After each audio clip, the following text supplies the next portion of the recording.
Paper, yeah. It's our time. One love. Look, guys, back with another video.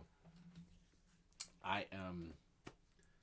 Sometimes I go on rants on the phone or phone calls about different issues, and I figured, why not when I wake up first thing in the morning, um, record and talk to you all and get some of that stuff off to you all. So I've been away for some time, and now I'm back, so there'll be a lot more videos. So and subscribe, share, comment, all of that stuff.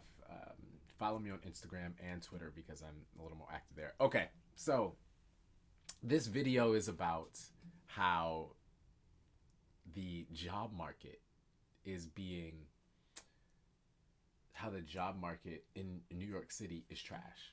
Okay, how the job market in New York City is trash. And I'm going to give you a unique perspective because, one, I'm obviously a candidate for office. I've run for office many times. So I've talked to thousands of people about this stuff in the streets and online. And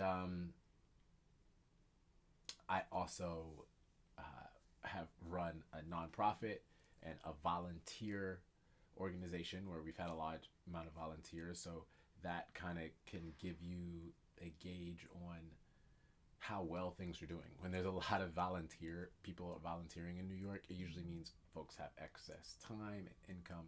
And when there's less, it usually means things are tight. So that gives me a good perspective. I also run a business and have employed people, and then also currently work for a government contractor, if you will, that also employs people. So we're looking for folks, and I see it from both sides. And then I live a pretty normal life in New York, so I meet a lot of people who are not the most, what's the word, just average people, who are working all different types of jobs. And yeah, paper, yeah. So I decided to look at some stuff on Twitter for this before doing this video. But in general, I had a tweet actually that was basically like, the NYC job market is trash, and that UBI, like, you can't outwork UBI. I don't remember the exact phrasing of the tweet. I'm gonna find it, but yeah, and that's kind of how I obviously still feel, but I wanted to make a video about it. And basically, here's how it used to be. So when I first was of working age in New York, let me get some water real quick. When I was first of working age in New York, right? Like,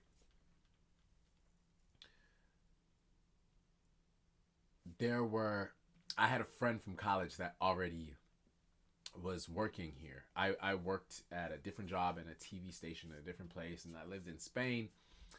So I kind of was moving around and doing jobs that were kind of like needed to be in different areas. And I had a friend who already lived here, and he was like, yo, if you're trying to find a job in New York, because I was looking, and he said, if you're trying to find a job, you need to basically be applying to 60 to 70 things a day. You just need that type of volume to be able to find something. And at that point, I just needed something. I had money from my last job and situation kind of hold me over. So I just needed something a little, and I was hoping to follow my artist pursuits. Anyway, if you searched 60 things on Craigslist, you could find a job. And it might be a pizza delivery job or something like that. It might be a dog walking job, but you could find something. And I bring this up because things have changed so much in the city. One, now, to be fair, I haven't done this in a while. I haven't genuinely tried to sit and apply for days to a job. So it's kind of a bad example. But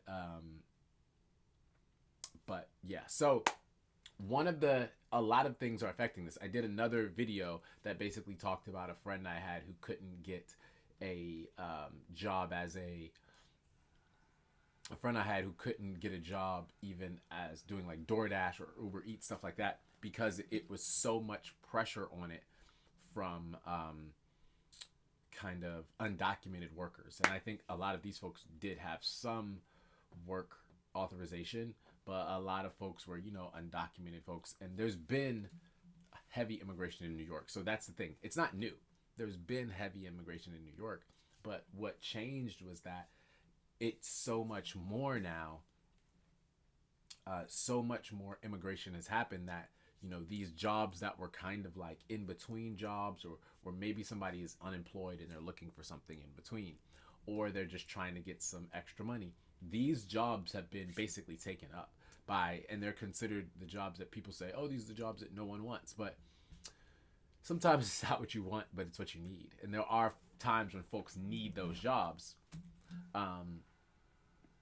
And yeah, when folks need those jobs and they're not available. And that's why I mentioned my friend who is, in this situation and couldn't get jobs. So it's pretty unfortunate and sad. And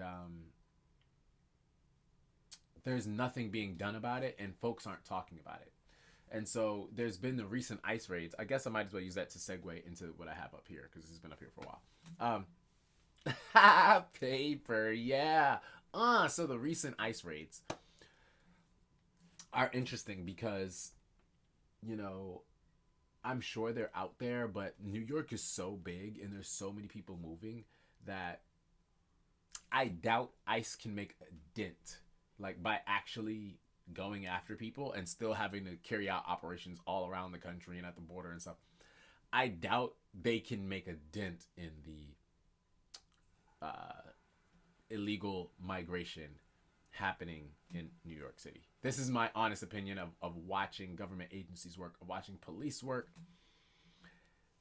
I doubt they can make a dent, and it's probably not in their best interest to make a dent, because the more of a problem it is, the more job security ICE actually has. And that's the funny thing about some of this work, is that the less people that they actually, if they just in 2 weeks were able to remove every single illegal migrant from New York City, right? ICE would be out of a job. And so, and first off, I am trying to present, these videos are meant to be more of a just overview of what's going on for an outsider from my perspective, not necessarily me taking any specific side. And when it is the point where I'm taking a specific side, I'll tell you. But I want to say that because people on the internet quickly can misconstrue something as like, oh, you're advocating for ICE and all these things. And like, for me, what I'm trying to explain is that the bureaucracy that makes these things, that's actually at play here, the politics that are actually behind the scenes and at play. Okay. And yeah, it's coming raw. As you see, I'm just waking up. I'm like in my hoodie. I didn't sleep in this, but this is my like about to walk the dog hoodie. Paper, yeah. Okay, so we have the ICE raids that, like I said, they might get some people, but they're gonna probably go after people who did really bad crimes first, and there's enough of them that'll keep them busy, and those folks are elusive enough that'll keep them busy for a while. The average person that's maybe an quote unquote illegal migrant that's in the city, they're not gonna get bothered or found unless they're doing some like mass raids at a train station, and that's not gonna work because it's gonna piss off, uh, you know, American citizens, just regular citizens. That would piss them off in New York. Maybe not in Montana, but in New York, that would never fly. So ICE has their job cut out for them, and I think for them, they want that because all those people have much more job security. Like I said, if they do the job in 2 weeks, anyway, this video is supposed to be about the job market and how it's bad. Well, the thing that is working for ICE is that it scares people. Now, a lot of folks who actually are just going about their day and just a regular person, they are leaving New York, or they are not doing certain jobs that make it hot because of the increased pressure and talks about ICE and Donald Trump and all this stuff. So this stuff is having a real effect, and I've seen it. But at the same time,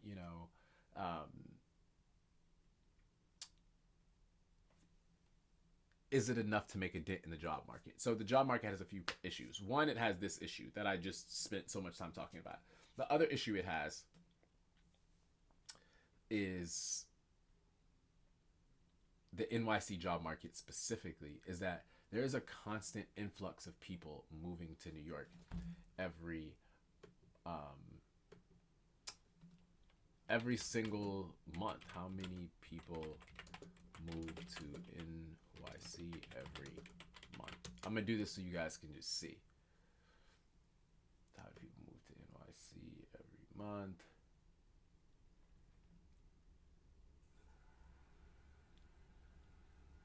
Okay, so they're saying it's actually a loss, so that's interesting. Um, so yeah, people are constantly moving to New York. People are constantly leaving New York. So this is just the nature of things. But that's one issue, that there's so many people moving in. Another issue is that there are highly skilled people moving in. So the thing that this number doesn't take into account is that there's a lot of talented people that move to New York in all different types of disciplines. Um, White collar jobs, blue collar jobs, all of these things. There's people who are good at what they do, sometimes the best at what they do in all parts of the world, and they ascend on New York to take advantage of their skills. So that means there's increased competition, and as the job market in these other places constricts, and there's less ability to make more money in some of these other places across the country, also across the world, right? Because the global markets are down. When stuff is tight in America and in New York, if you look at the markets, the global markets are down. They're up, right? But the actual economics for the average day-to-day person who probably doesn't have the investments, because the vast majority of folks that have stock market investments are of the top earning of the top wealth. It's like 70. It's a large percentage of people. A large percentage is held by a very, very small percentage of people. So my point in that is that when the market goes up a bunch, it's not like the average person usually feels it in their pocket so much, especially younger people under 50 right now that are still in the job market. A lot of them don't have heavy investments, so they're not feeling the markets going up like they did during that COVID period. And now stuff is starting to constrict a little bit. That's happening globally. People come to New York to use their skills because there is still jobs here. But what that means is, for the American worker, now you have to compete with all of these talented people coming to America, wanting to get citizenship. And not only that, because their citizenship is an added bonus for them, they're willing to take less money as payment, where you actually need that money to be able to build and sustain your life here. Folks can take less money, and that trade-off, that would go to their currency back home, they're able to build a nest egg back home or help their family back home. So there's that. All while happening, these jobs are actually literally just going overseas anyway. A lot of white collar jobs, and like the blue collar job, you saw places in like the Midwest, right? Back in the day, when a lot of the factories and manufacturing in America shut down. And this happened in pretty much all American cities, but there were certain cities that was the main thing. That was like the only thing moving. In the Midwest, a lot of these places. Also, some places on the East Coast, you got Pittsburgh and Baltimore, where those were places where that manufacturing was heavy there. You see that shut down, and then you see a lot of the work for those places shut down, and then it goes over to China, Indonesia, Africa, different places in Asia, and all of that. South America, right?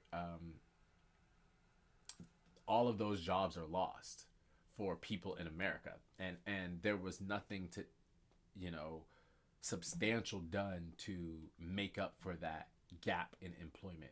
Well, now we're seeing the same thing, and this is the problem when folks don't learn from their mistakes and countries don't learn from their mistakes, right?